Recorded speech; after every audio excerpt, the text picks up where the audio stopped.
I'm here with Nikki Mendez, who is a daughter of Alan Black Cat Lacombe. Tell me a little bit about your father. How did he get the nickname Black Cat? People said he would bet on horses.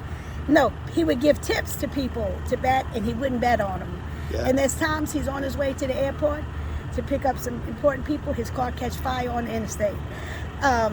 He bet on some horses or whatever, gave some suggestions, and the horses didn't win. Yeah. A lot of things like that. They always say, "Cat, bad luck." I thought it was because he had 9 lives.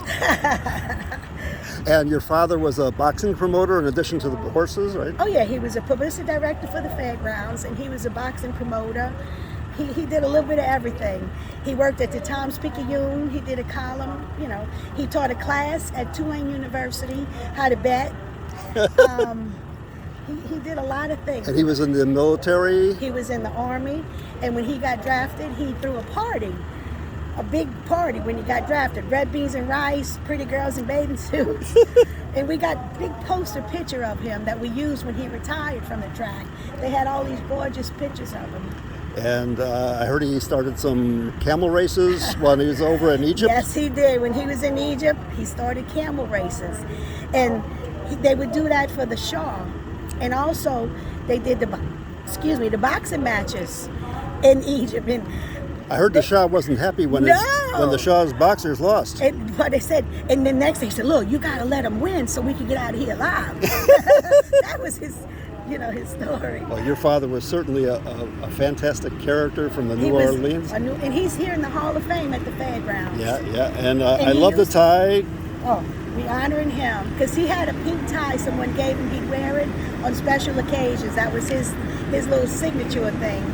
And it's like the 18th running of his race today. Yeah. And people who know him, every time I come, people come up to me and tell me stories about my dad. Yeah. And he still wore a brown shoe and a black shoe. He said that's for good luck. And he ran for governor too, right? He ran for governor in 1959? Yeah. And every time he went, he would go early ahead of the next candidate who was coming and get the crowd all riled up, and they'd slip him a few little dollars on his way out. He knew he wouldn't win, but everybody got him to do it, and he had fun doing it, going across the state. He lived a life, a full life. He was a good man, honest, happy man. Well, thank you so much for your time. And we lived in the fairgrounds. Oh, yeah? Yeah, he had houses. The fairgrounds would give him a house here. When the stable would come, they'd tear it down, put him in another house. And I grew up here too. This is our backyard. But Louis Roussel and Garmore and all those old timers took good care of my dad. Oh yeah, Louis Roussel's a great guy. Yeah. Well, thank you so much for your time, You're Nikki. welcome. I appreciate it. Thank you.